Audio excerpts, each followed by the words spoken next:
Hello, this is Jason P. Wilson Zero and X-Force, and this is my DC and Image comic poll list for the week of August 17th, 2011, and today's the 21st, it is Sunday. And first up here are my DCs.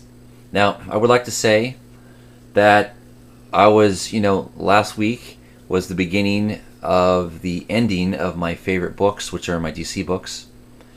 So I was, for the most part, happy with how my favorite books last week ended.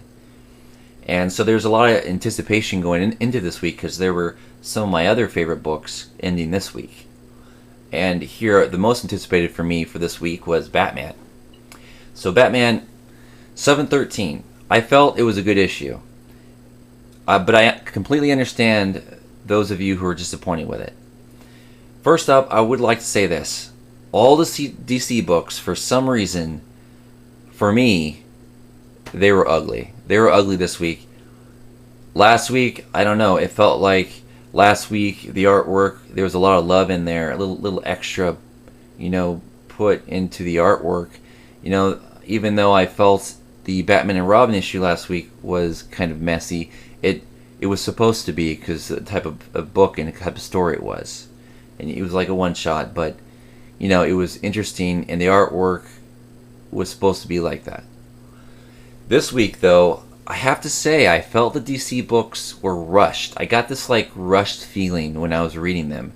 And even though this was the best of the DC books this week, I still felt that, it was messy. I felt like when I'm reading it, I'm turning the pages and I'm looking at the artwork, I'm thinking wow, he's really rushing. He wants to hurry up and get this done because, they got the big launch coming up and they want to go to the books that they're truly, that is their future, they're truly into. So I felt like all the DC books this week were like afterthoughts. They definitely, they had planned the story, but when it came to execution, it felt like they just hurried up to get it done so they can go to the main stuff, which is the new books. That's how it felt when I was reading every DC book this week. But for the positive, I thought this was a really cool issue. Now, I know a lot of people didn't want the one-shot, kind of like that we got with Batman and Robin, even though I kind of was too hard on Batman and Robin. I mentioned that to Ghost Critic that I was a little too hard on that book because I was wanting so much from it. So this week I kind of held back and I didn't want too much from this book, but I did want something similar to Batgirl for the Batman book. I didn't need as much emotion, but I did need something because this is huge. We have Dick Grayson, his last book of him being, Batman, and there's just a lot I wanted out of it. And with this cover, I thought, oh great, this is what I'm going to get. I was surprised though when I was reading it because it was completely different than I thought. This is basically almost like a one-issue look into the history of Batman. It starts off with early adventure of Batman and Robin, and then this is of course Bruce Wayne and Dick Grayson, and then it goes into Dick Grayson becoming Nightwing, and then it goes into Jason Todd and him being killed by the Joker, and it kind of, and then it goes into the Tim Drake and then it goes to Dick Grayson becoming Batman. So I know a lot of people who are reading this series, they wanted something to do with the stories that they were reading before all coming to a big tie-up. Well, we kind of got our conclusion for the most part. Yeah, there's a lot of open-ended stuff because obviously they were initially planning a lot more stories in the future. So you didn't get everything tied up neatly, but did we ever really get that? But what you did get is a nice one-shot that celebrates Dick Grayson as Batman. And even though, like I said, I thought the artwork was a little sloppy, it didn't need to be how I felt it was sloppy. I wanted something a lot tighter. But I did find myself enjoying kind of this one issue review of Dick Grayson. It was pretty much, Dick Grayson story, kind of, from the beginning to current. And you did have some nice tie-ins with some other stuff that's been going on in the past Batman books. So this was my favorite DC comic of the week, but it definitely had many flaws. Now, again, this is the last Batman with Dick Grayson. I could have gone for a double-sized issue, or at least some extra pages, but I did feel that they tried to cram a lot into a regular size issue. If they wanted a big 5-star review from me, that they needed to give an exercise issue that kind of make this one shot, which is a nice history of Dick Grayson, into something more. It felt a little forced. Like you had a lot happening on one page. Like all of Jason Todd happened on one page kind of stuff. But with all that said, I enjoyed this issue, and I did feel that it was a nice way to say goodbye to this chapter of Batman. And I definitely give it a recommendation. Definitely the best DC book of the week. Now, next up is one of my favorite comics that, right up there with Batgirl and Detective Comics. And I saw this cover a long time ago, and I was like, I love this artist. This artist does incredible eyes. And this artist, I don't think he's ever done a full comic book, but he's known for his covers. I remember seeing a picture of Emma Frost that was fantastic with her blue eyes as well. But, these eyes just jump out at you, and what a fantastic cover, and is a great cover to end Power Girl on. But I will get to the negative stuff here next. With that said, I was disappointed in this issue, kind of like I was disappointed in most of DC's this week. Actually, all. And that is rushed artwork. Now, here's a team that's been doing this comic for a while now, and they've been known for their real clean artwork. I mean, even though they're not like my favorite art team, that would be the initial art team for the first 12 issues. But still, I thought they took the mantle and they did their style, and they ran with it in a way that I appreciated. So, I really didn't feel I was going to be disappointed with the last, Power Girl. But I have to say the artwork felt a little rushed. Again, it felt a little rushed, like they were trying to hurry up and finish it. I am glad they came out with it. It's kind of a nice little storyline. It's definitely a one-shot. It's like she has to save save the world type thing in 60 seconds. Which is kind of cool. I'm a fan of the 24, show that ended a while back. So I thought it was kind of cool. You have this, clock ticking down, and she does all this stuff in 60 seconds. Obviously, I thought I don't even think I read it in 60 seconds, but I thought that was pretty cool, and I did like what they were doing with it. My problem is, even the story felt a little rushed. Now, yeah, of course it felt rushed, you're saying, because she has to hurry up and, save the world in 60 seconds. So everything's going to be rushed. Yes, but that's not what I'm talking about. I mean, I really feel that they almost did that on purpose. Hey, what could we do? We have to do it quickly. Oh, I know, she saves the world in 60 seconds. Okay, quick. Here's the story. All right, here's the artwork. Okay, we're done. That's what I felt like. So I was disappointed in that. The best thing about this issue is it has a great cover. And I did like, the very end is pretty funny. Now, Power Girl's known for its humor. In fact, it's one of the best things about the book, about the writing, and even the artwork. It's funny. And at the very end, it says, I can't remember what it said. It says something like, for now, or at least there's next time, and then it says end. So it was something like that. It was like, it was funny. It was ironic. They're like, okay, we saved the world, and now we need to do this next time, but there is not next time, and that was the whole point of them saying that. So I thought that was hilarious, and that was probably the best thing about the book was the ending. So I would say it was a decent issue, but I did want more in the last Power Girl, especially because of how great it's been every issue. All 26 issues before this have been extremely good. Great writing and great artwork. So I wanted something phenomenal for its last issue, but didn't quite get that. Alright, next up is Supergirl number 67, the end of the story arc and of the Supergirl as we know her. This was probably the one I was most disappointed in.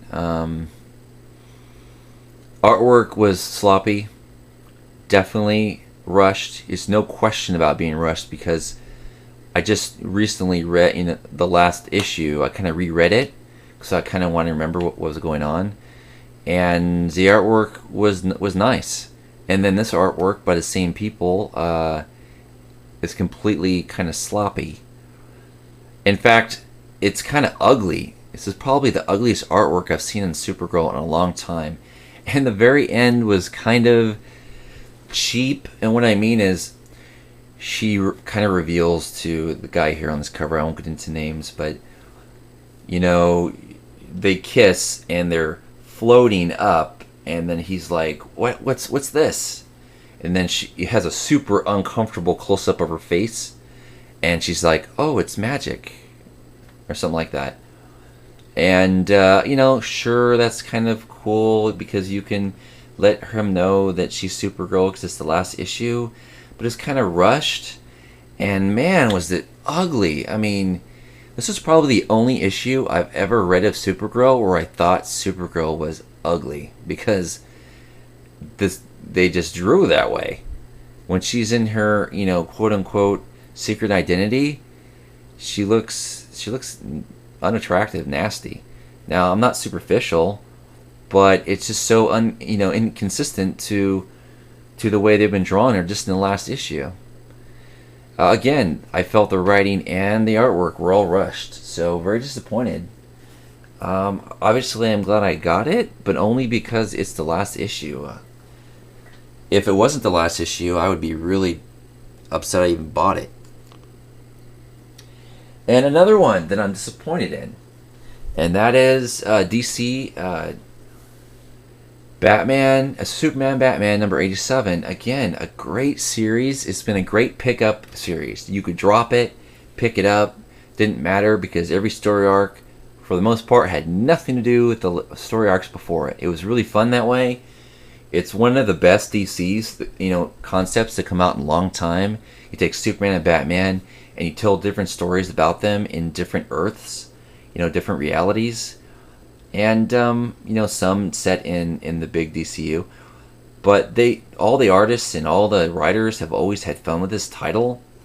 Again, I mentioned this before, that the beginning of this story arc was not the one it was supposed to be, so it kind of had a bad start. It was supposed to be about Dick Grayson and Superman, their first Superman Batman together, but it wasn't. I was okay with that. They kind of skipped that one and went straight to the last story arc that they had planned earlier, and they kind of put the cover of the other story arc on the cover of this first issue of this story arc and kind of meshed it.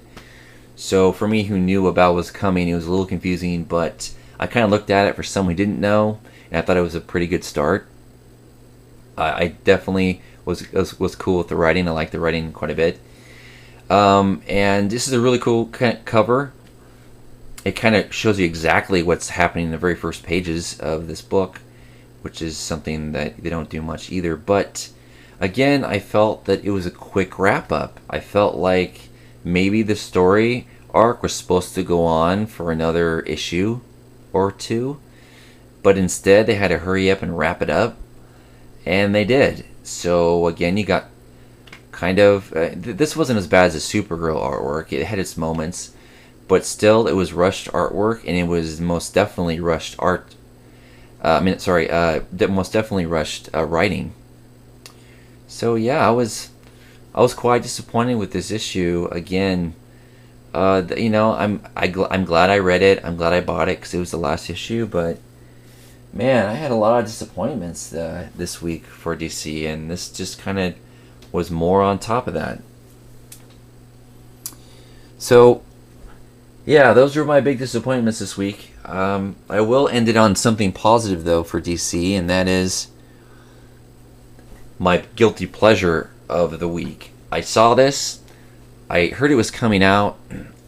DC Comics presents Teen Titans 100-page spectacular, and I thought it was kind of interesting. Now, there's this limited series that came out a while back that was Teen Titans Year One, and I thought it was kind of interesting. I thought it was kind of a cool concept. I don't own it, but I did read some of it, and I am interested in getting the back issues and reading the series fully.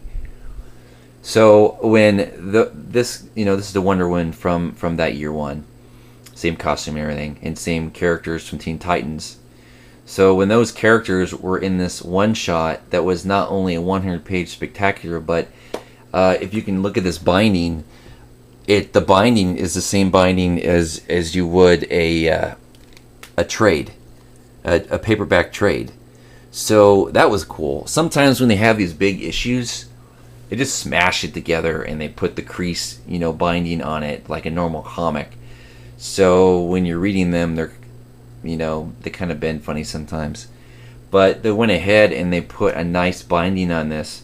So, that together with something that I was kind of interested in, these characters, I looked at it and the pages inside. I've mentioned this before. I like good quality paper, and that's kind of what's kept me away from all the retro comics, because they're trying to be retro, so they're putting poor quality paper in the books, but it doesn't work right. You got this poor quality paper with those retro comics and new inks in there, so it doesn't look right to me. And man, I'm having troubles.